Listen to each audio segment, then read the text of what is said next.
my God, Becky, look at her butt.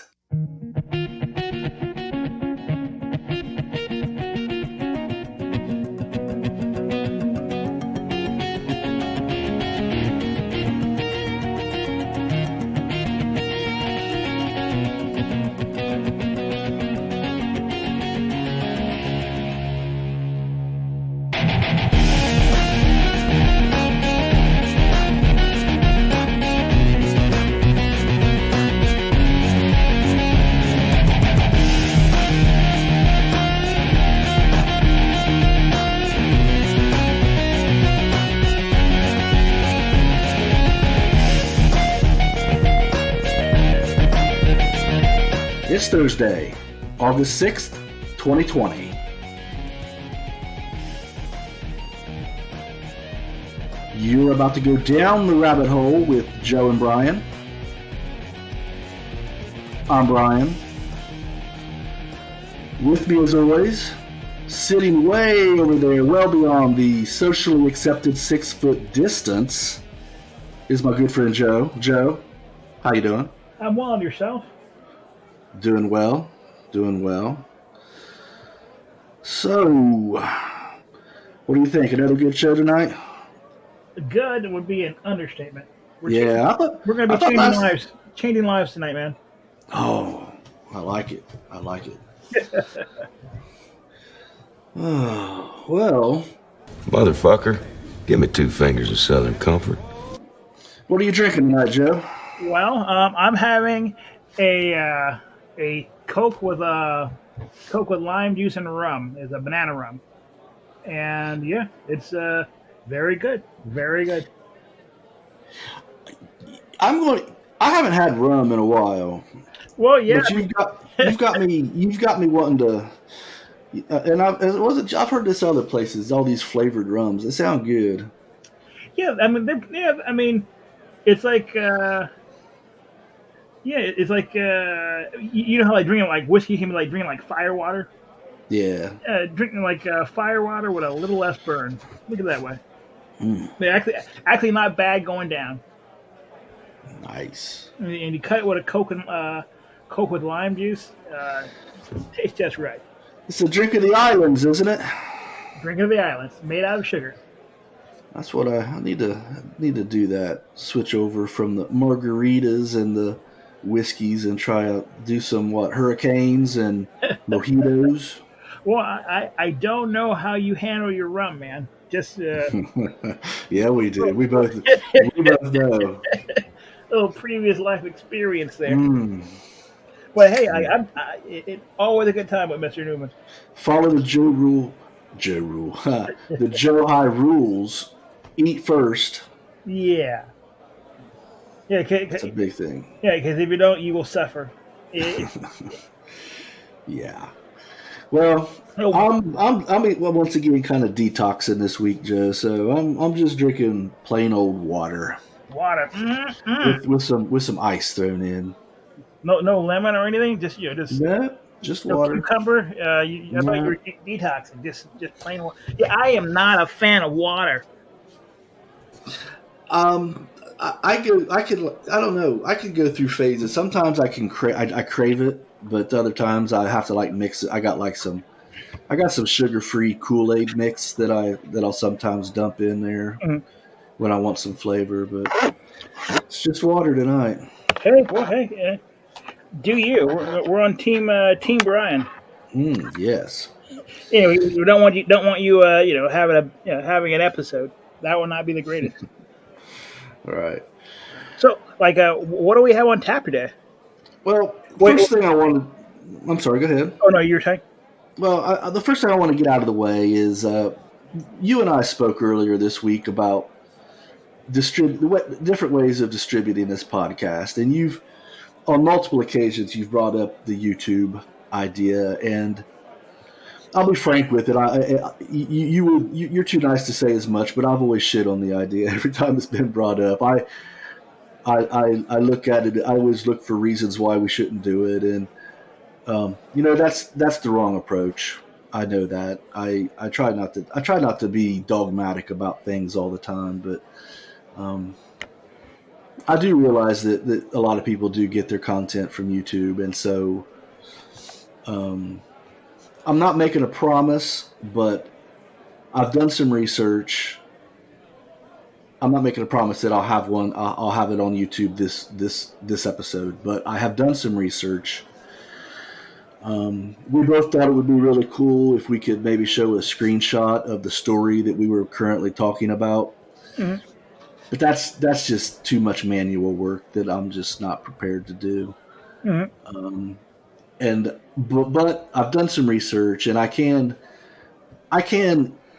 automate the process of taking this audio file and turning it into a video file with maybe some images that rotate or something like that. So, I don't know. The images I don't think are so important as long as the audio gets up onto YouTube. So, I think we can definitely do that.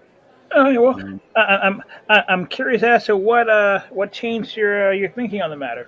I just was thinking about it, and I just just me being I'm just too anti.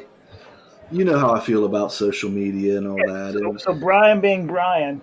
Yeah, and I just was, but as long as we keep our audio files, we keep the what I'll call the source of truth, the actual original files, then it's not going to hurt to turn them into video and upload it to YouTube. If that's how people want to listen to it, that's fine. So the only thing that I'm going to do, the only thing that I am going to do that's going to take a slightly bit of extra work, but not a lot, is I'm going to remove all of the copyright music that I put at the beginning and end of the shows, because they would just I don't know whether we would get I don't know if they would block it but we'd get emails about it. And you don't want those types of, especially if it's something, if you can avoid that in life, it's best to avoid it. Yeah. So people that get the YouTube version, they're just going to get like the standard music that I know is pod friendly, as they call it. But I just wanted to let everyone know that I looked at the RSS feed stats. I don't think anybody's used it, which I didn't expect. It's kind of a complicated process of using it, but hopefully the YouTube will help get the show out there more, maybe. Well, like you said earlier, you don't want to raise barriers to listening to it, and so and this way we don't like it, but that YouTube is an existing platform which people are more than comfortable going to, and so yes, that's a great way of putting it. You don't want to put barriers up. So I just had to get out of my head there for a while and think about it rationally. Well, the train is moving forward, and that's what we call progress.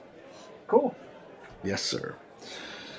Well, I don't know if it's progress or not, Joe, but there's more news out about concerning George Floyd and everything that happened there. Did you get to watch the video? Yeah, I watched the video, but I watched it filtered through CNN, and okay. So that's a good thing to be aware of when you're watching a video like that. Yeah, because the entire video is like 10 minutes. I doubt that CNN played the entire 10 minutes. I did not see I didn't even see that as an option on YouTube. I saw the longest video I saw was like 5 minutes, and then it's one of those things where in doing this show, I've become much more aware of the commentary that the news guy. I mean, you'll see the image, but you also see or hear the commentary, and I was very aware of that. And so, okay. What was your experience with the video? Well, the video started out. I don't know if you've seen this or not. You'll tell me if you did. Well, and mind you, I did see there was. I mean, this is the body cam video, but there was other video of it was maybe a closed circuit television camera that showed the same thing, but from a different vantage point. So. Yeah, I'm pretty sure the video I seen was just raw body cam Yeah, footage. I saw it like once again filtered through CNN, which is not the best. Well, it started out the way it started out is it showed him like you seen like some guy through the window of a truck, and you seen the cop was like tapping on the window with his fucking gun. Yeah, that's not a auspicious start to any encounter. It's like someone had already made their mind that this is going to be, this is the way we're going with this. Yeah. So, I mean, if a cop came to your door, your car door with a weapon drawn, what would be your reaction? Exactly. Nobody knows like that, and until that happens to you, and if you have a ready answer, you're probably lying. Yeah. Yeah. Like Mike Tyson said, everyone has a plan until they get hit in the face or whatever. They say the enemy gets a vote, But yeah, so the entire video was most. Here's what I took away from the video. I mean, it was a lot of the same thing over and over again. But here's what I took away from the video is that he was under the influence of something, and here's the thing. I thought, if anything, they needed to get him help instead of.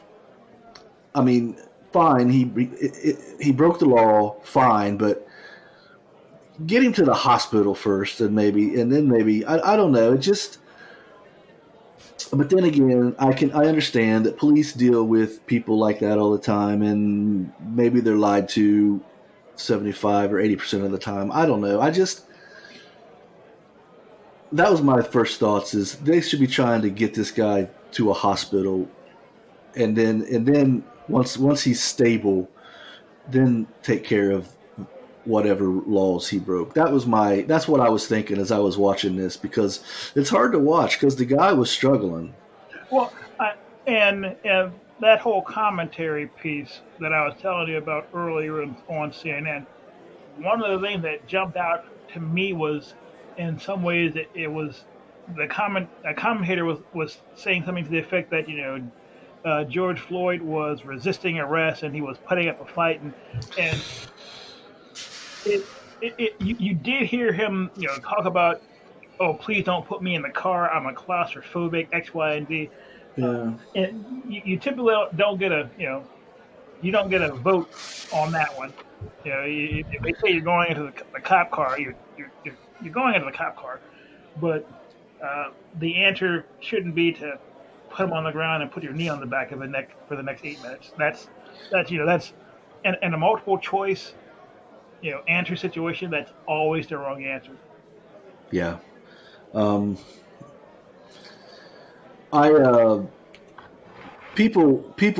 had made the comment well before he was on the ground that he couldn't breathe, that he was having trouble breathing, which a lot of people jumped on as, see, it wasn't the foot on the neck or the knee on the neck or whatever that killed him. It was the drugs or whatever. I went and looked at I actually did a search for what was the exact cause of death, and it was cardiac arrest, right? Yeah, it was a cardiac. Yeah. So if you're not breathing in your heart. Yeah, and it was still ruled murder. It was cardiac arrest, but it also with the exacerbation of aggravated. The other stuff. So I don't know, man. I guess it just depends on how people look at it. And now I bet people are really wishing that they hadn't adjusted the charges on those officers the way they did. Yeah, but I want to know who looks at that and say, well, it was, it wasn't it wasn't a knee to the back of the neck for 8 minutes. It was the drugs he was on. I mean, had there not been a knee to the back of the neck, he probably would still be breathing and would not have died. So, I mean, I always question people who I don't. I hate questioning people's motives like that. Like, but yeah, if you jump through those types of hoops to find a way that the cops were justified in doing what they do, well, they did. Mm. That's a problematic. Yeah, and you see it everywhere. I don't. You and I are the only ones I've heard that are even considering some other option. Well, that's why we have a show. But Well, I mean, if if I should hope that somewhere in the police handbook that you it's just written or understood that you don't begin an engagement or an encounter with a citizen with your weapon drawn. Yeah, at you know pretty much. I mean, and this is the reason I I don't like guns. Chances favor. I mean, there are examples where bringing a gun to a situation makes things better, but in general, not so much, in my opinion. And did I ever send you that video? Sorry, that picture of the question is who needs 30 rounds in a chamber, and then there's a picture with a bunch of arrows. Did I ever send you that? not positive. What was the overall message? It was it referenced the I think it was the Oklahoma massacre, and it had in the background a black man being lynched, and they in the meme it says who needs a 30 round clip, and then it has like an arrow over all the other people in the image that are kind of in the picture, smiling and watching this guy get lynched. And I'm surprised I'm surprised I did not send that to you, but I'll send it your way. Yeah, resend it. That I need to see that. Yeah, we'll do. Done. But I don't know how I got to that, but in general, I think having guns makes situations worse, and this is an example where at the very beginning of the encounter, weapons drawn, things just got progressively worse, and so I hope that's going to be in the training someplace that you don't begin an encounter with your weapon drawn. Yeah, yeah. I don't think that was in the training. It's, So, I mean, the video started off looking like a carjacking. yeah, yeah. That is kind of how a carjacking starts. Yeah, I mean, the guy shows you his gun so that he's serious. Right. But yeah, terrible business. Hmm. And if I recall correctly, the footage was of what was from the rookie officer's body cam, and it makes reference and it shows the guy asking, "Hey, should we turn him over?" Or, "Hey, is this right?" Or, "Hey, Right. let me take his pulse." Oh my goodness, I don't feel anything. So, Right. and if I recall correctly, there's no one's still seen the footage from Mr. Neo in the back of the neck, and they're not necessarily clear how this video got out. So Yeah, I'd heard that it. I mean, it was when I seen it. It was labeled as leaked. So yeah, leaked. So anytime that something comes out leaked like that, that's shorthand That could- for non-official channels. right. So Well, we'll keep watching Yeah. as always. yeah, and we'll keep our eye on this. Yeah. So this next story, Joe, is just bizarre, I guess.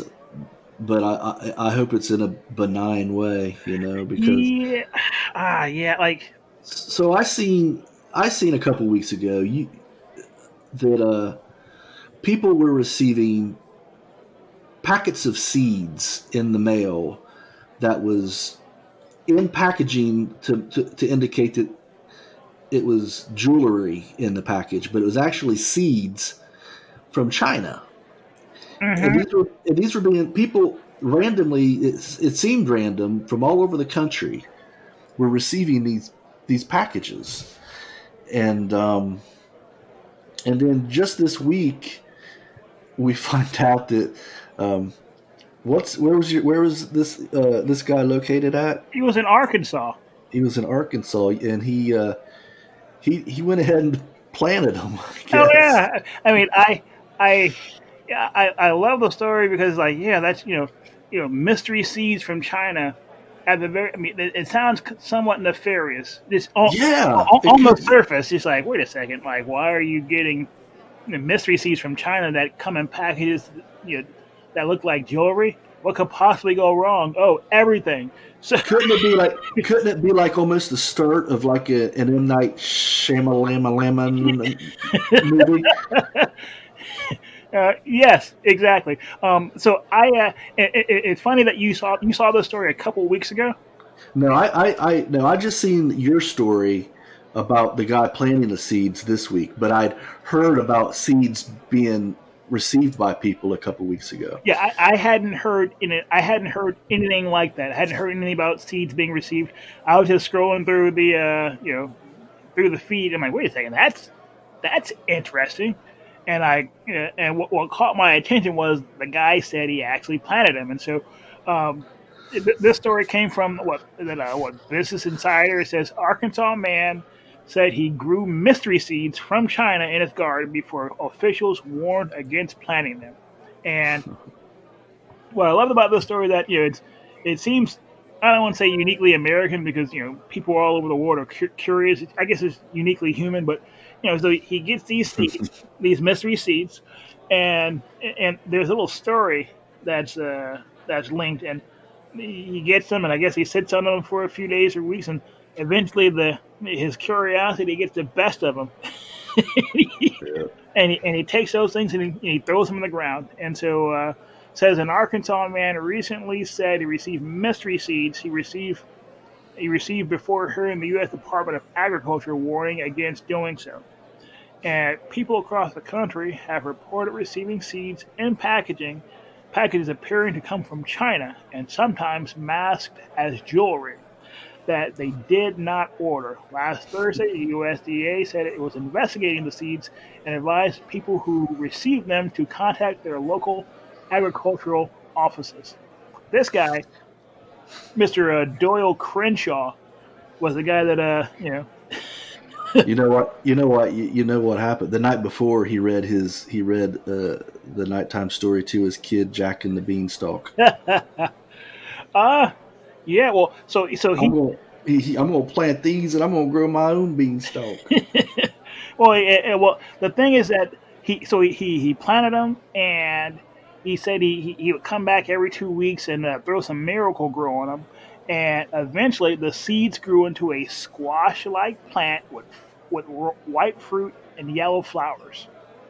And so, I mean, he said they just started growing like crazy. But the thing is that the feds and I guess the Department of Agriculture are afraid that this could be an invasive weed or have some type of invasive plant or insect species in it that could be bad for U.S. agriculture. But yeah, that's definitely something that catches your ear catches your eye as odd. Just random seeds, and then this guy goes and plants them. Did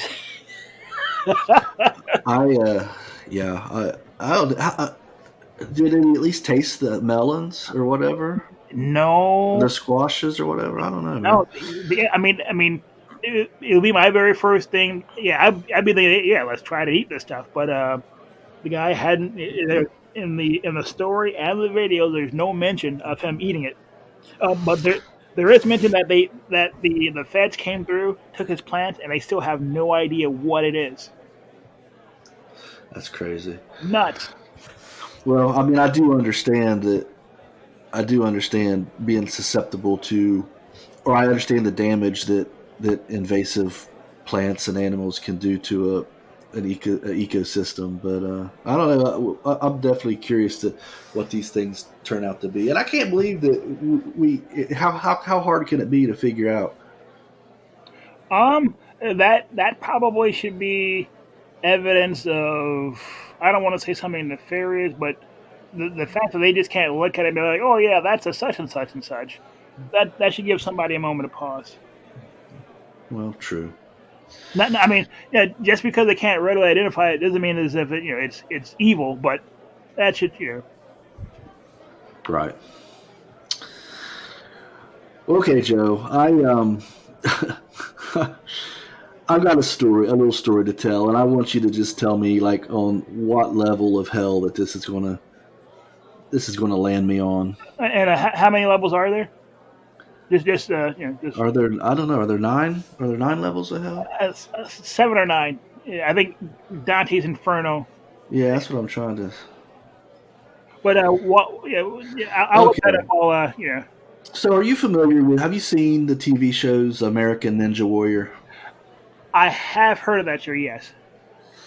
It's actually a really good show. I like the competition. I mean, it's like real raw competition. You got to be a special kind of athlete to be able to complete these courses and everything. But that's the way that the show it's like an hour and a half show, and the reason it's an hour and a half and not an hour is before each contestant attempts to run through the course. This is they're doing this because their mom has cancer, and yes, this is a little bio on them, and this is their struggle, and they just wake up every day trying to prepare for this thing. Like exactly. And it's that little the reason the more the more righteous their reason, the more I root against them. So if someone was like, "Yeah, I want to win the money because I like beer and broads," you're like, "Yeah." But if they're like, "Yeah, that's my man." But yeah, I'm just trying to raise this money so I can protect kittens. You're like, "Yeah, boo." and if they go and you give this 5-minute story about all this, and then they fall in the water on like the first or second obstacle, I love it. Guess you didn't care about the little cancer kids after all, did you? No, and because of your failure, I'm horrible. I'm horrible. I know I'm horrible. No, but so I'm confessing my sins to all the people. And so, to help, I did look up the how many circles of hell there are in Dante's Inferno, and apparently there are 9. Okay. So, I knew it was 7 or 9, something like that. You want me to go over them really quickly, and if you have any questions? No. I don't need to know. Oh, fair enough. This was just. I just wanted to. I just kind of realized, how horrible I am to think that way, but I do. Let's see here. I'm. No. I'm not gonna. Yeah, I would say. I think that out of the 9 circles of hell, the 9 degrees of hell, rooting against the people on TV is not very. Yeah, you haven't laid a hand on anyone, so that's probably like number 1, Limbo. Fair enough. I'll take Limbo. And in fact, Limbo sounds like it might be a cool place to hang out. Yeah, Limbo. But yeah, I mean, I knew there were 7 to 9 circles of hell. I never really looked at them very closely, but this is a pretty interesting read. So we have our our president, we call him a commander-in-chief or a commander-in-chief.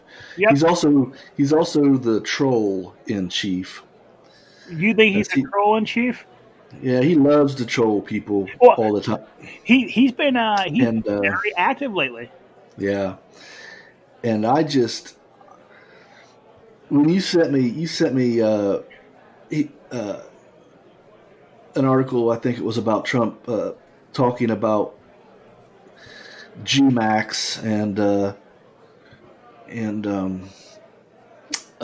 Epstein. GMAX is for the new listeners. GMAX is what I call Ghislaine Maxwell, because every time I hear her name, someone else is pronounced a different way. So I just call her GMAX.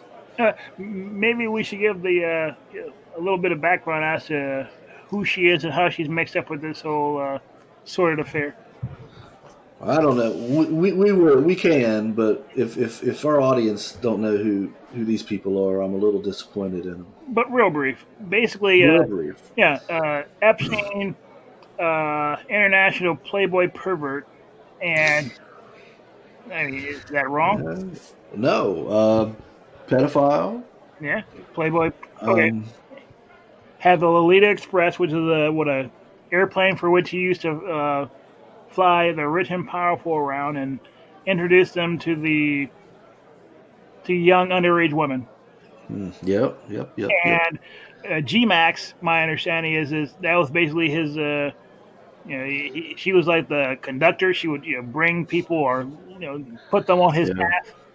Yeah, she would kind of groom them. I think, grooming. That's the right word. Yeah. And so we all know what happened to Epstein. He committed suicide. Yeah, that. But how did Trump end up with this? Well, let me read what I have here, and really this is all that I know. But I guess he was giving an interview, Yeah. and I guess he was asked about it. And like we said earlier, a good portion of times that politicians, especially Trump, when they're saying something stupid, somebody prompted him. Yeah. So President Donald Trump said he's among those who are unsure whether convicted sex offender Jeffrey Epstein committed suicide in jail. Now, which is funny for a president to say that. Absolutely nuts. Right. Trump, during a recent interview with Axios, was asked about it when he wished Epstein's former girlfriend, Ghislaine Maxwell, well. Yeah. Which is I don't know why he did that either. Yeah, and there was a quote that I read off to you that summed it up for me, and I see it in here. So, okay. Maxwell was arrested last month on child sex trafficking charges. She's now being held in prison in New York City. Trump said he wasn't aware of the charges when he told reporters at the White House, "I just wish her well." Quick question. Yeah. I thought she was at like a hospital for they had COVID in her. Oh, you know what? That was a hoax, dude. What? It was a hoax. I fell for it, and I'm the one that sent you the story, I think. Okay, well, this is because I seen that and I was like, that's how they get her. That's how they get her. Yeah, like how they're going to COVID her. Yeah, but I'm sorry, dude. I spread fake news on accident there. It happened to the best of us. But hey, we're self-correct. Wouldn't that have been so great though? So is she in the same place where Epstein got it? I don't know if she is or not, but I don't know. I don't know if she is or not. But I do know this is Trump going on. But I do know that her friend or boyfriend was either killed or committed suicide in jail. She's now in jail. Yeah, I wish her well. I wish you well. I wish a lot of people well. Good luck. What the? He says, "Let them prove somebody was guilty." He said in the interview. So I don't think he's not convinced, and and not only is he not convinced, that he's just, I mean, it's like he's talking and didn't realize he was like in front of a microphone. Why? Yeah, he started on that stream of conscious kind of a talking. I would hate to be the press handler for Trump, because that person has to be popping antacids or something every half an hour, 45 minutes. It has to be like the highest turnover job ever. Yeah. After like 3 days, it's like, I can't do this. Yeah. Who's next? You're gonna have like a hole in your heart just stressing about every time he picks up his phone or gets in front of a microphone. What a terrible job! and the thing is, you can't control it. He's a 70-plus-year-old man. You can't. You're not changing his mind about anything. So wasn't it though? Just people. Everyone knew that when Epstein was in jail, that he was going to die. But did you really think it would happen?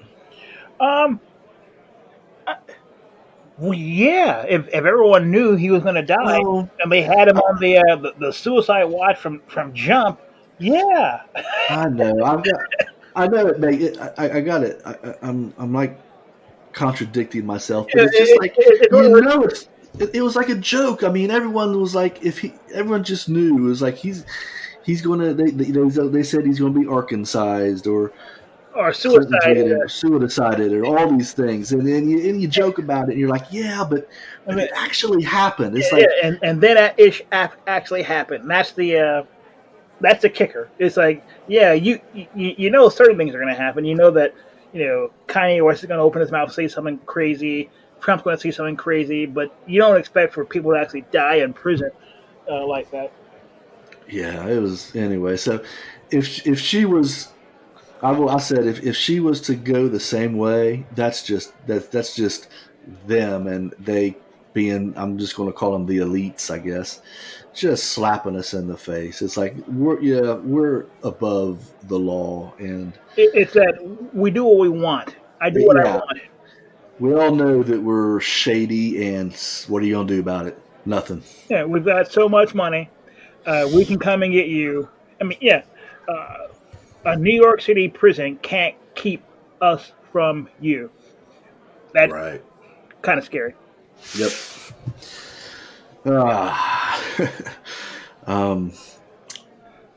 Oh my God, Becky! Look at her butt. So that's my white girl impersonation. Which song was that? That is the intro to Sir Mix-a-Lot's Baby Got Back. So if I think if chances favor, if you were under the age of 50, you know about the song. Yes. Yeah. Yes. And unless you're fresh out of the womb. So what did that song? What popular reference did that song give us? Black girls and their big booties.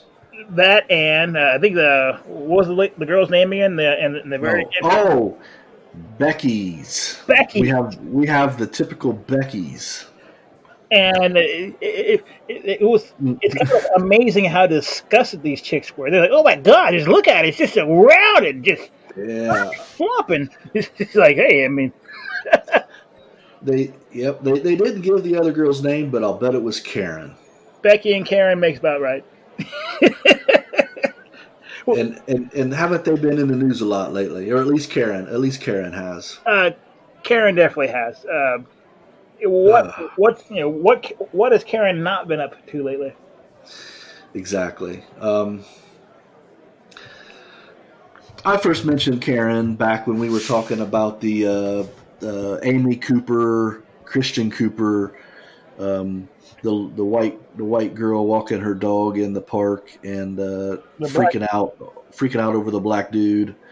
And that's when I first called her. That's when I first used the term Karen on the show. It's since been.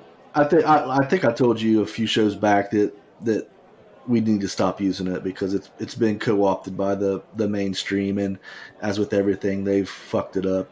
Well, you were quite emphatic that it's over. It's just it's just just stick a fork in it. It's done. It's just just game over.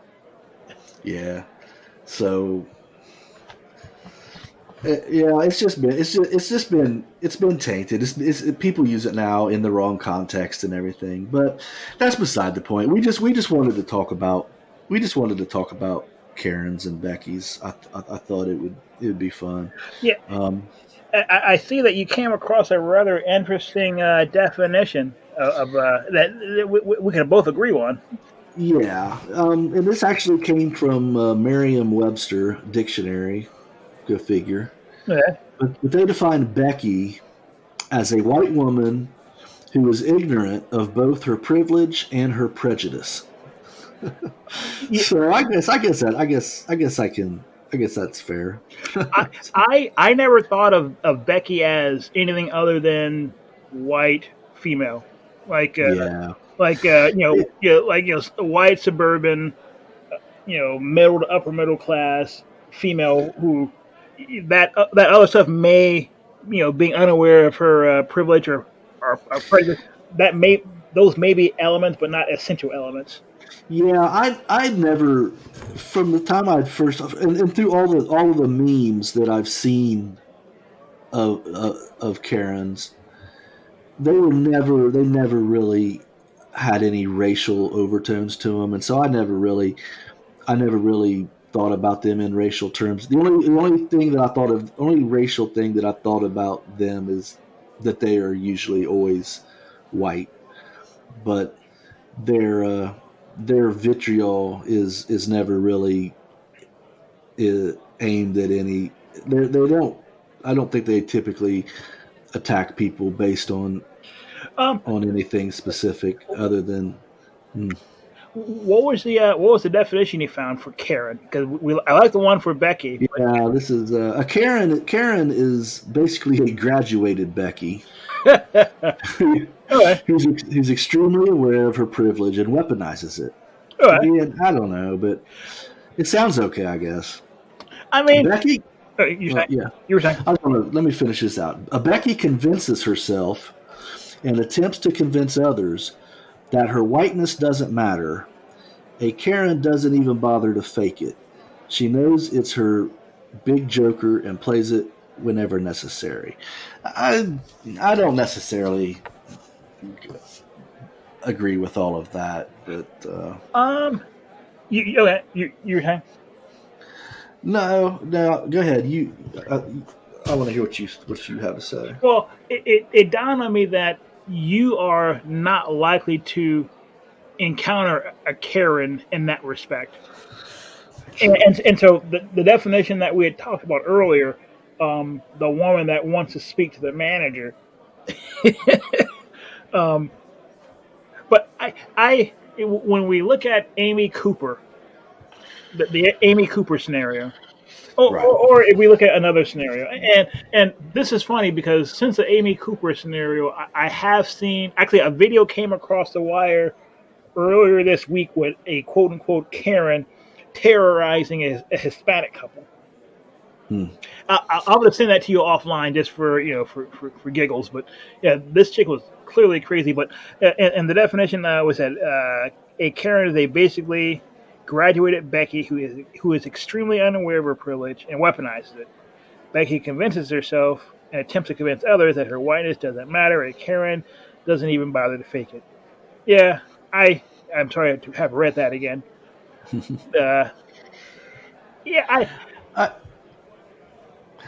I'll say this. I think you asked me offline, and I think that the Amy Cooper, Christian Cooper thing that went down, it would have went down regardless of his color.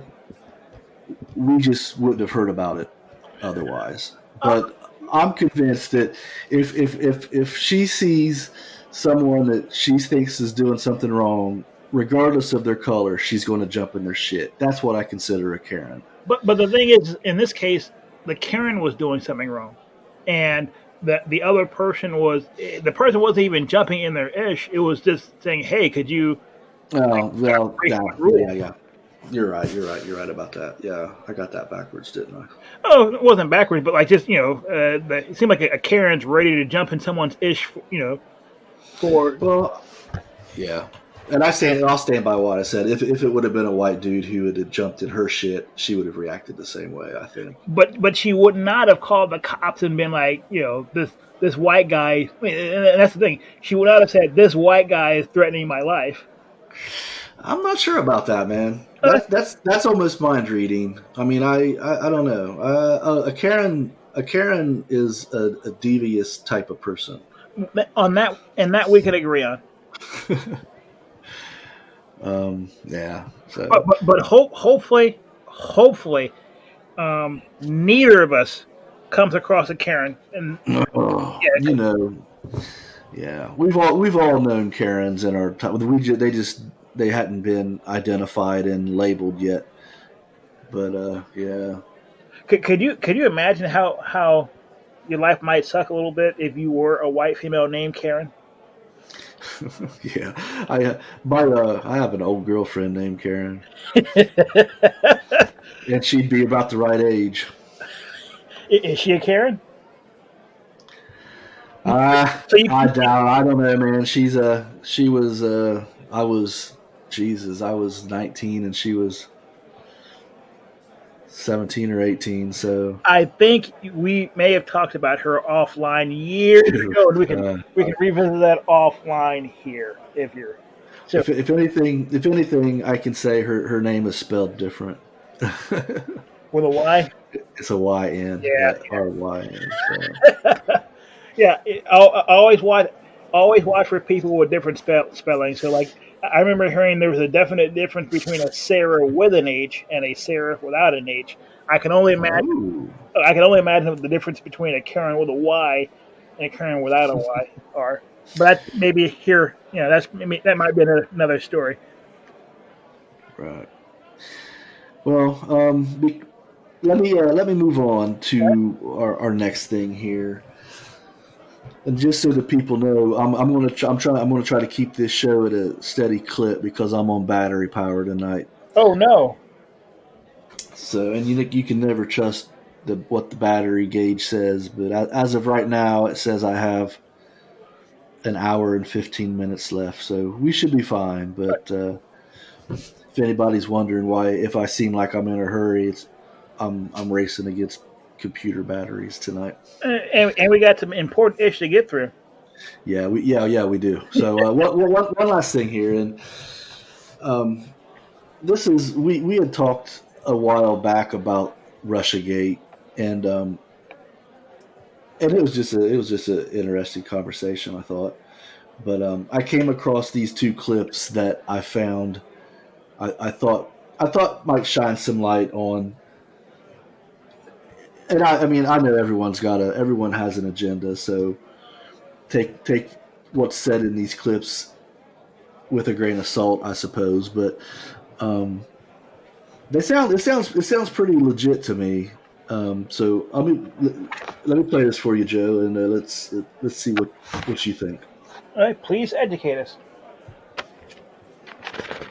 I think the seminal moment for me when I realized that these events going back to 2009 all the way to the...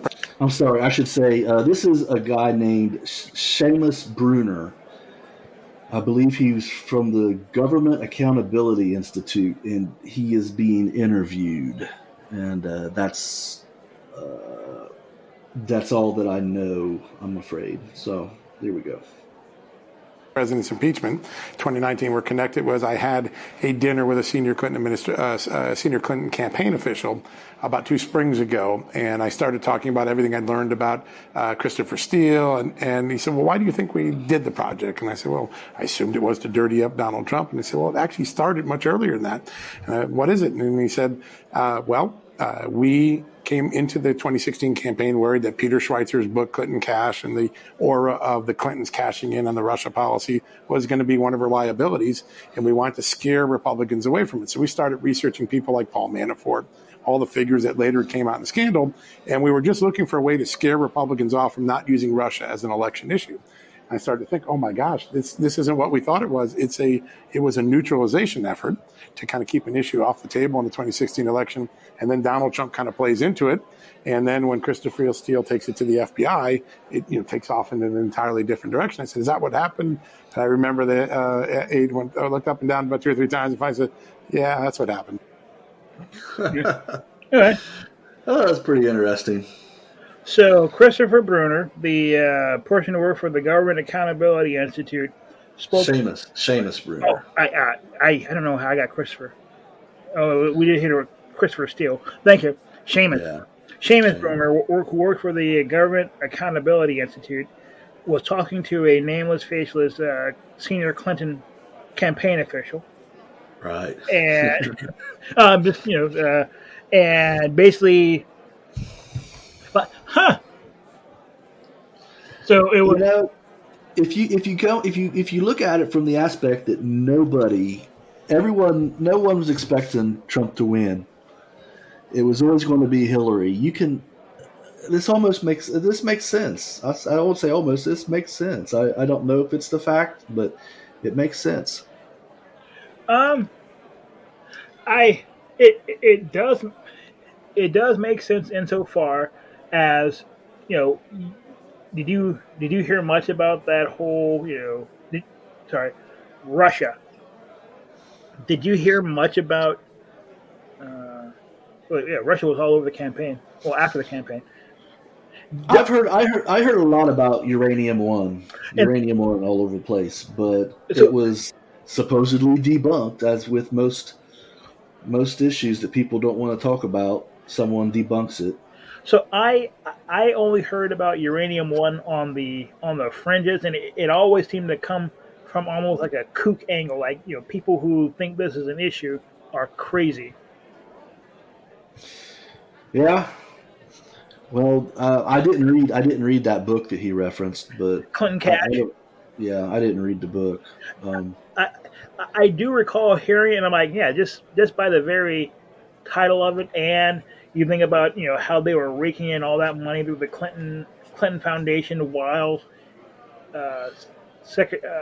Hillary Clinton was the Secretary of State. That on its face just seemed shady. I was surprised that didn't come out more during the campaign. But so the idea was to keep people from talking about that by basically doing some opposition research and trying to scare Republicans off of it. Right. Did it work? It worked in so much as I think that Uranium One never became an issue. Well, that's it. It seemed to have never become a mainstream media issue. I never recall hearing it.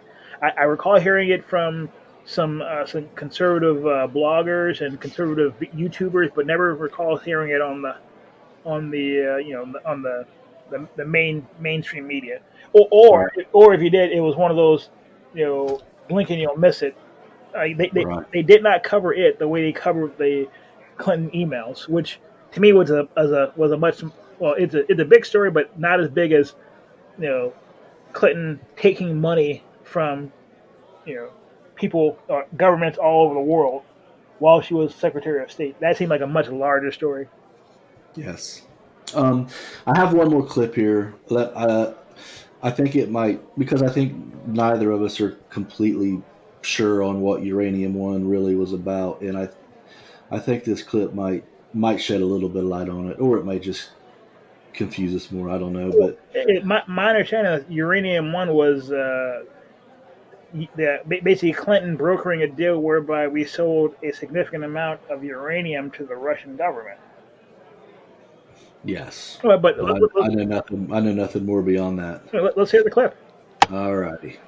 He worked his way into the good graces of the top American figures for a company known as Rosatom. Rosatom is the Russia state-controlled nuclear empire of Vladimir Putin.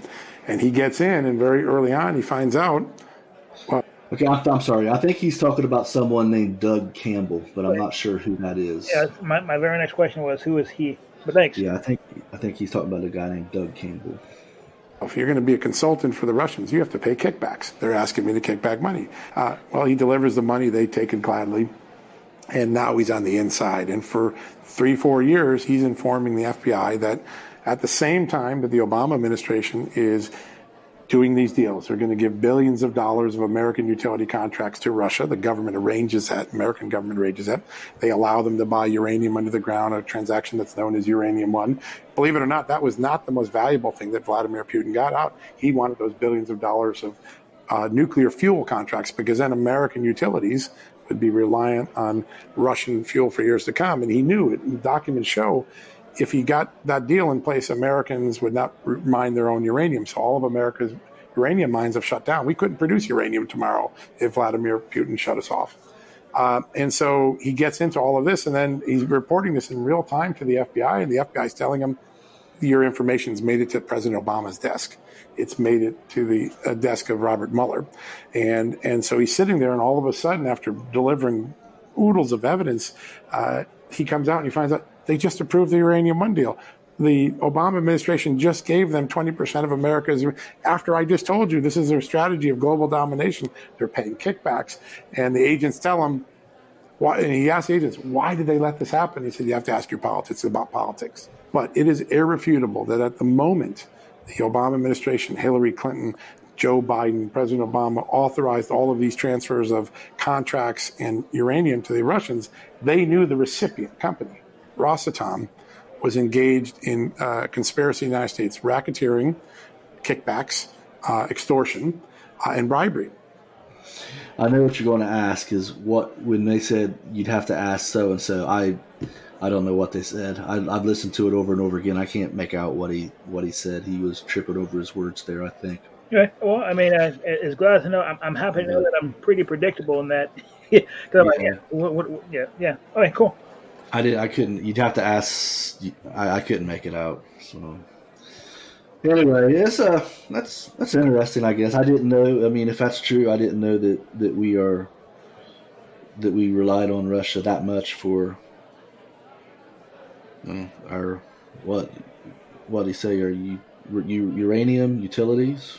Yeah, I don't know. He said that the in the process of, I mean, we sold a lot of our uranium to them, and we've also closed down our own capacity to develop uranium. And so, as a result, with all these contracts going to Russian companies, we wouldn't have access to uranium but through them, which seems to be a very, I mean, it seems to be the thing to do if you believe that we're going to be moving away from nuclear in general.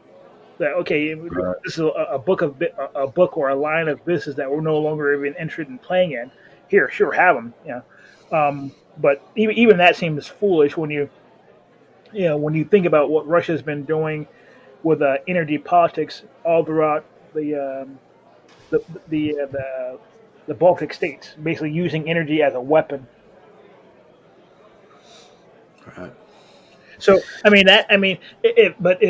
if what this guy is saying is true, I mean that's somebody needs to be answering. I mean, it's one of those things where if even half of this is true, why aren't people being lined up and having cameras in their face and forced to answer tough questions? That's a failing of our media right there. Yeah, one of many failures. Many. Yeah. Well, Joe, it's time. It's time. It's time. There's a word that it's an electric. What is it? The third wire on subways or whatever. The one. Third rail. The third rail. Yeah. Nobody wants to talk about it. Nobody until this podcast. That's right. And we're gonna talk about it, and it's such a big issue that we'll probably split this up. But what are we talking about tonight, Joe? Well, we're talking. You say it. We are talking about the big R word, and that word is reparations. Yeah, reparations. And you know, and you're right. This is a very big topic, and it's not likely to be done justice in one show. Right. So we put our heads together, and we thought that we'd break this up a little bit. Yeah. And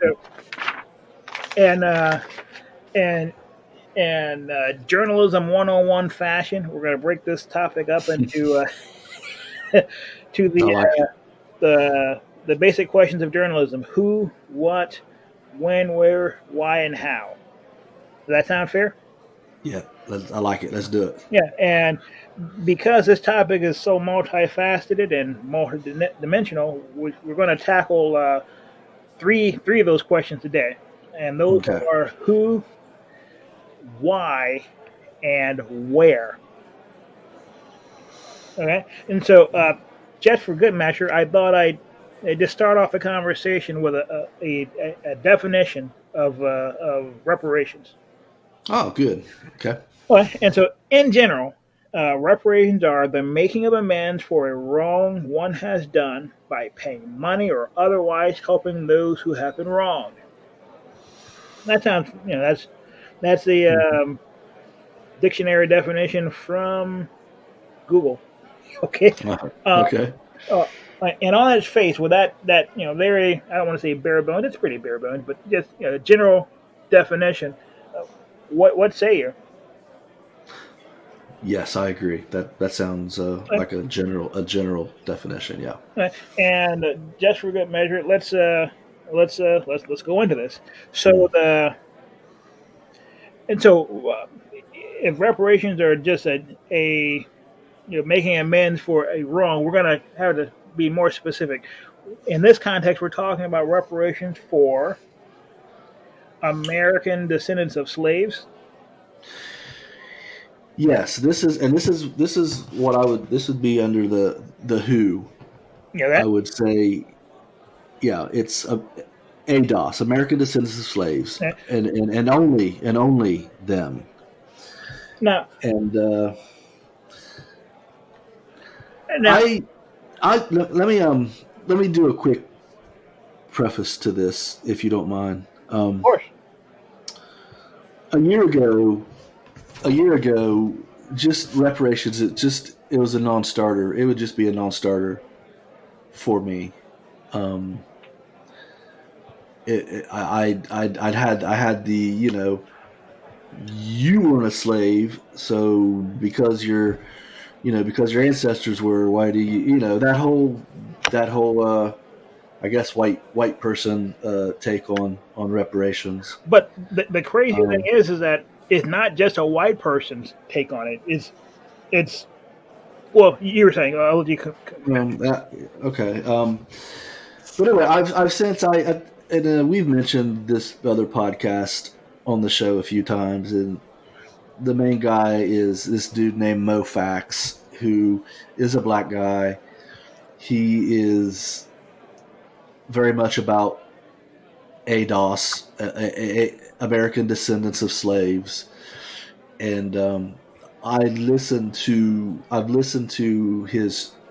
him speak about the subject, and he worded it in a way that I had never thought of, and so instead of thinking of reparations as a payday, just giving money to black people because they're black, it's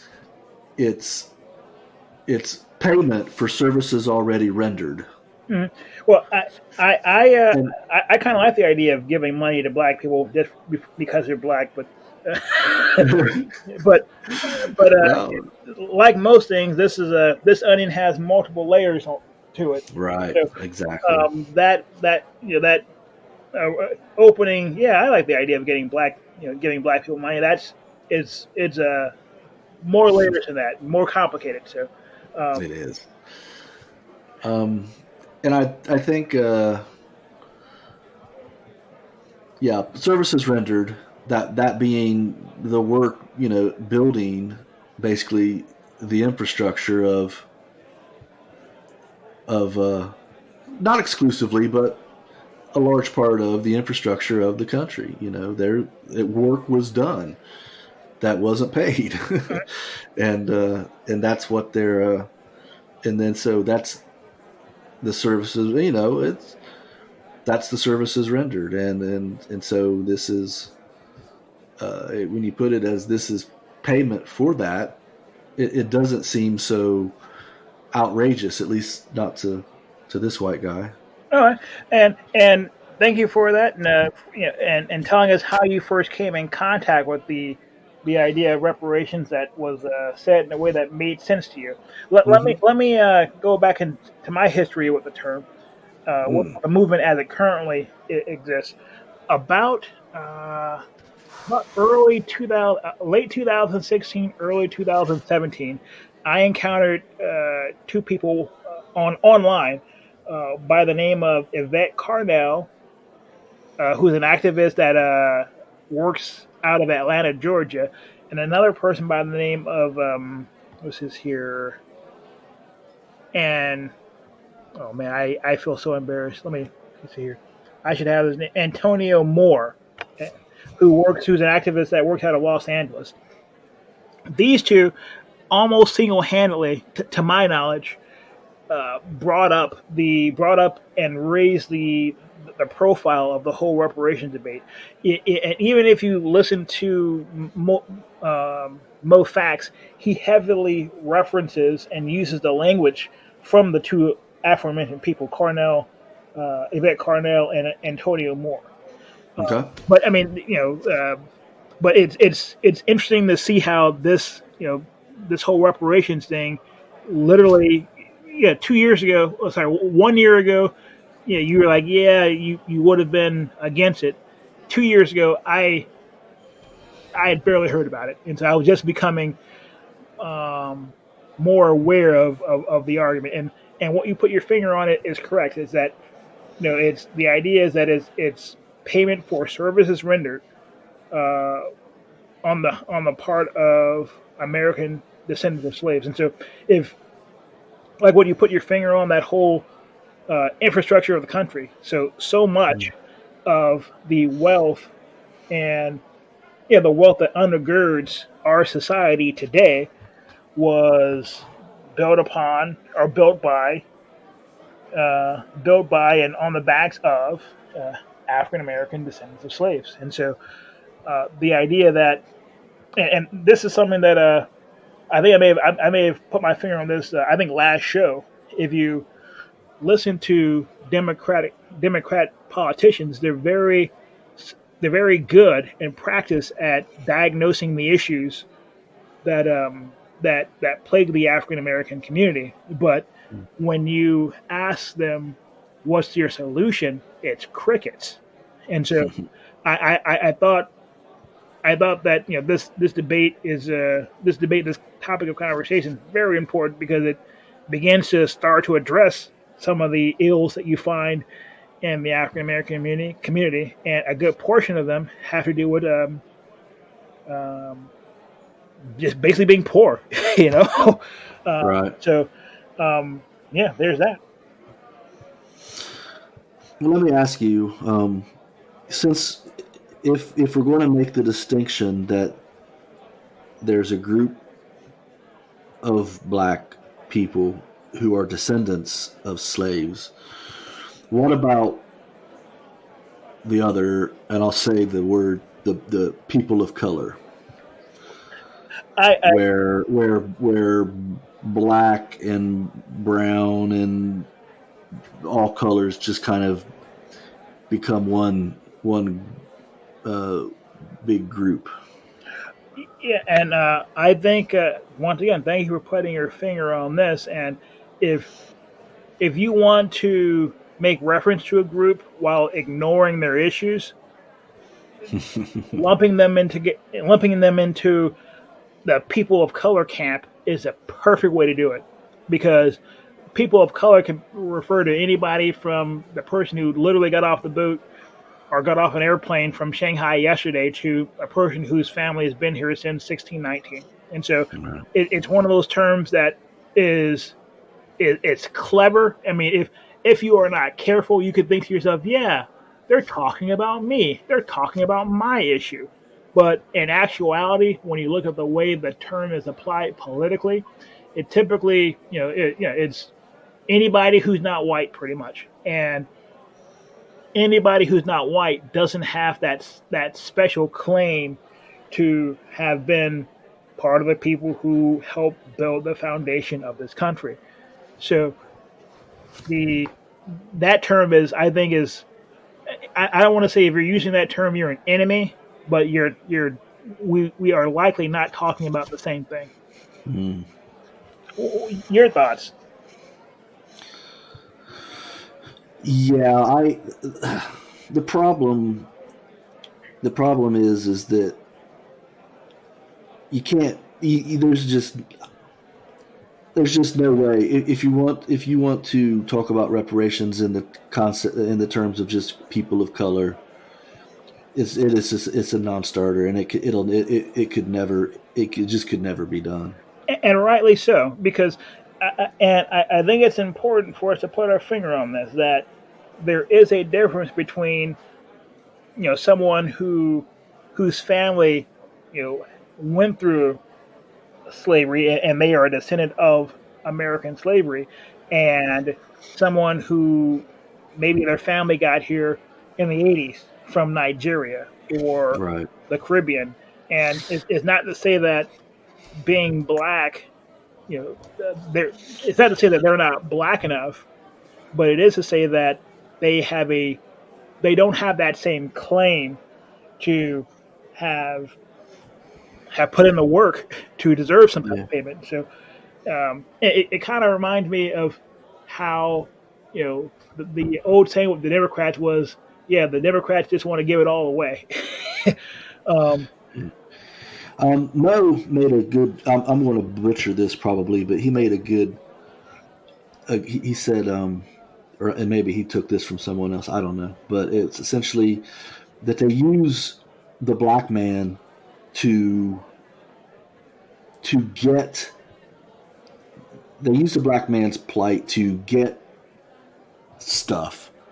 But then it's always like the black man but then everyone gets it, and it's the black man left. No, they use the black man to open the door, but then the black man is the one left holding the door open while everyone else goes in. Or something to that effect. Yeah, and you can see this at work with the whole Black Lives Matter. How, and when you're talking about, you've referenced to this several times when watching the F1, that you'll see, Black Lives Matter, but the real beneficiaries of it often seem to be the LGBTQ XYZ organizations. And so, I mean, that's a great example of how they'll use the, and Yvette Carnell, they have this phraseology where they'll try to cloak themselves in blackness or cloak themselves in the civil rights struggle, but then switch the topic. So I remember the first time that it dawned on me that civil rights also largely included, a homosexual's right to marry. That to me hadn't clicked, but it is part of civil rights, just not the civil rights you think of in terms of a lot. Civil rights has a really, really wide spread now. But today, don't you think? It's quite expansive, and this is not to poo-poo or to denigrate or make less important other people's rights, but it is to say that we don't have all the same story. I don't believe that a person who is gay suffers the same way that a person who is African American does. You can't get me to believe that. And for a while, there was a large attempt to be like, hey, we're gay people, and our struggle is just like yours. I remember that. Yeah, I want to say it was like 5 years ago, but it was probably longer. Time flies. Well, I remember first hearing that argument when I was in high school. Oh wow! Yeah. Okay. And I'm way off. oh no, I mean we encountered things when we encountered things, so to speak. But Yeah, it's like, what's wrong with you people? It's, Yeah. But I mean, once again, it's not to say that they don't have rights or shouldn't have rights. It's just disingenuous in my mind to, like they say, put on the cloak of blackness and and masquerade as if you're fighting for the same thing. That's disingenuous in my opinion. But it's been a very popular and successful tactic. That is one thing we should note there. Yes. But like what it so I mean that's who, and so to my mind, and this may be somewhat controversial. One of the big arguments as to why there should not be reparations is that often they say, well, who should get it? Should it be people who are just black in America, or should it be a specialized group? I, for one, think it would not be very difficult to figure out who should get reparations in America if that was to be the case. That was one of my questions is there a database or a record, or do we know when we say ADOS, do we know roughly how many people we're talking about? Yes, roughly about 13 to 14 million people. Okay. And a quick rule of thumb for me would be, if you can trace your lineage, if you can trace both grandparents to being back in the United States, I would just say during Board versus Brown of Education, when that case hit and was decided, I mean, people who, if you can say, yeah, I had two grandparents here in the States during that time, I think that's a pretty fair, that person's, almost 90. If you're black in America in 1955, you're almost 100% likely to have been ADOS, because it's very interesting that shortly after African Americans got the whole right to vote and all that good fun stuff, the U.S. Congress approved a bill for basically to increase immigration. It's like the Immigration Act of 1965, where basically a lot of the immigrants from Africa, the Caribbean, and Asia started coming in to the States after that bill. Prior to 1965, if you were either, for the most part, you were black or white in the United States. You weren't Hispanic. You weren't Caribbean. There may have been Hispanics and Caribbeans in certain portions of the country, but they weren't as widespread and prodigious as they are now. With that, I may get this wrong. I think it's is it familytree.com or one of those services that let people trace their lineage. I'm positive they have a database. They could tell. They seem to. I'll bet you they have enough information to track this down. It's crazy because a lot of those organizations are funded by, guess who? You're never going to guess. You can. Who? The Mormon Church. Oh, I am not surprised. There's a I listened to another podcast, and the guy, he's Mormon. He's not like, he's just like he's from a Mormon heritage. He's not like a religious guy or anything. He's like an ex-Mormon. But he's made references to that before. Like, they've got this incredible database of that's crazy, man. Well, and there's a religious reason behind that. Basically, they believe in retroactively, quote unquote, saving your ancestors who already passed. And so, let's say your ancestor died and they are a Catholic, filthy Catholic. That's just a joke, clearly. You could you could using this process go back and retroactively save their souls from hell, according to the Mormons. And so that's so you're right. That's that would be a database to prove that. But I mean, yeah, I mean,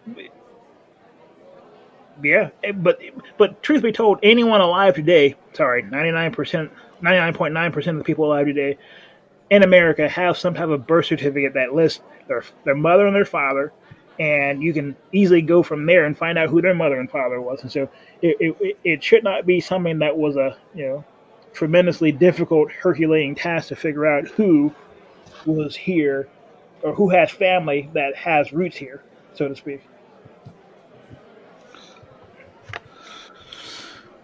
Well, I think certainly with so if you're guesstimating 13 mil,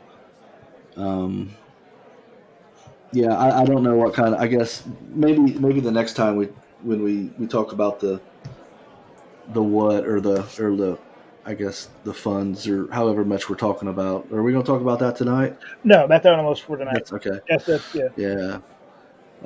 Depending on the amount, I mean, we've already shown that we can give a lot of money to basically everyone. Well, we talked about that whole thing too about the being able to turn on the printing press and produce trillions of dollars to make sure that banks have continued liquidity. So that's that dirty little secret. What you call it, like a new monetary policy that. Yeah, I can't think of what it was called, but I wish I was smarter about that stuff. Maybe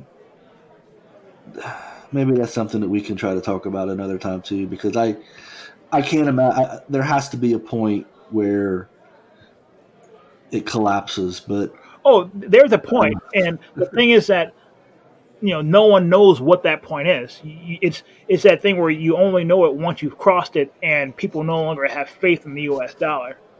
Yeah.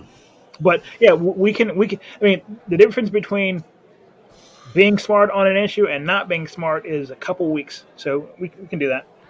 Yeah. Well, Joe, I hate to keep pushing this along, but my battery is now red. Oh, snap. Okay. And it says, although I don't, it says I still have. This is so professional, I know. It says I have half an hour still, but yeah, that means 15 minutes. Yeah, I want to play this last clip. This is our something to laugh about clip. But and then we can get out of here. Yeah, I'm sorry. Let's wrap this up. One last thing. So we talked about who, right? Yeah, and it sounds like we talked about why as well.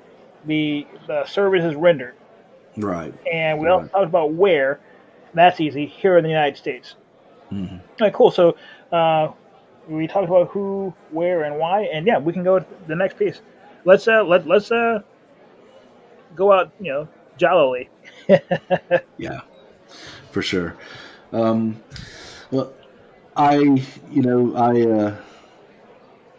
the COVID thing is still big, is still hot and heavy, and I know that this mask. I don't know, this mask thing drives me up the wall.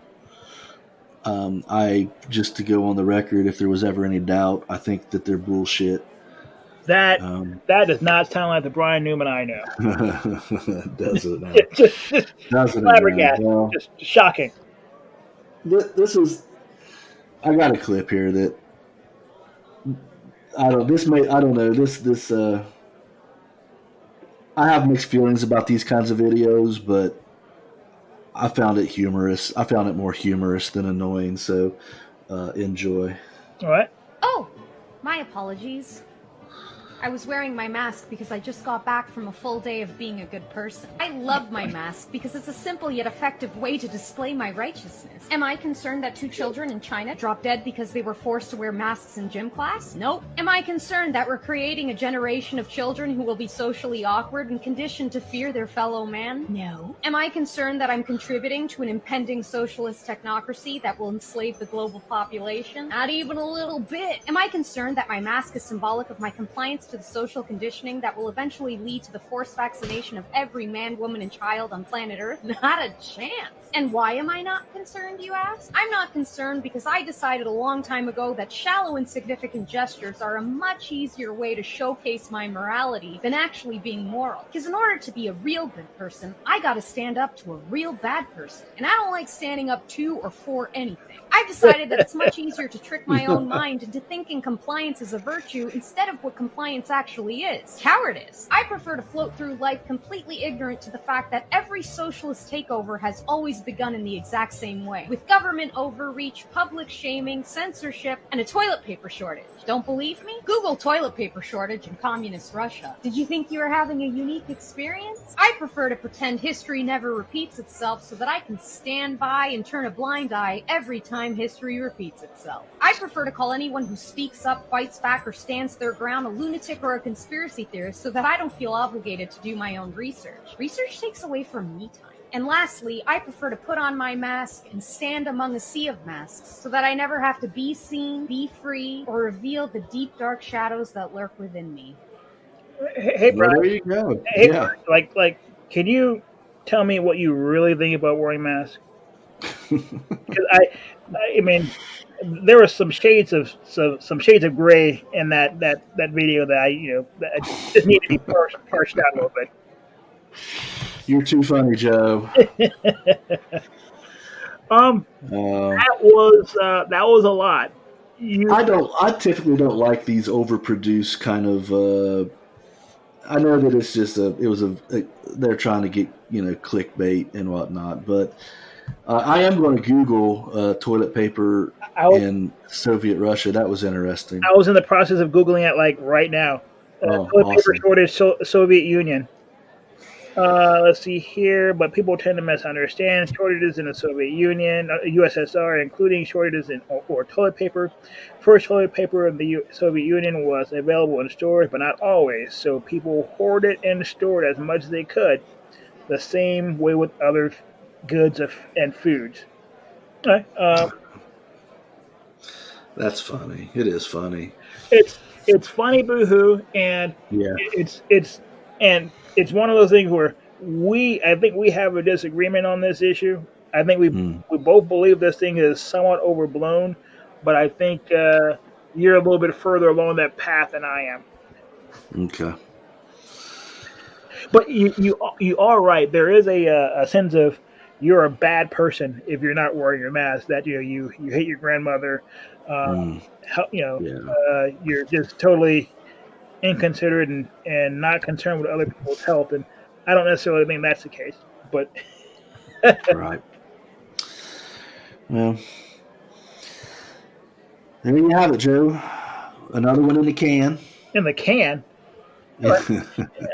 Maybe not the can. Maybe we can use a different one, but yeah, another one for in the books. Yeah. No, yeah. That one might be better. It can sound like we could be talking about a shitter.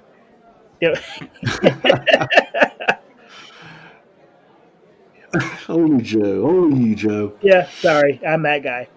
Nah, but yeah, it's been fun as always, and let's see. It's been an auditory adventure. And wow, I just made that. That's a Joe High original. You just pulled that out of your ass, huh? Yep. That's good. And me and a couple. Look at me. Look at me. Talk about the ass, the can. I got maybe I have problems. Yeah. Well, yeah. I mean, there are people who are trained to talk to you about that, man. And and what do they say? Admitting you have a problem's the first step. Oh my! I have many problems, Joe. We don't have enough time or battery to get into them. Fair enough. But I got an idea, Joe. What's that? I think we should do this again in 7 days. What do you say? I think that's a winning idea, man.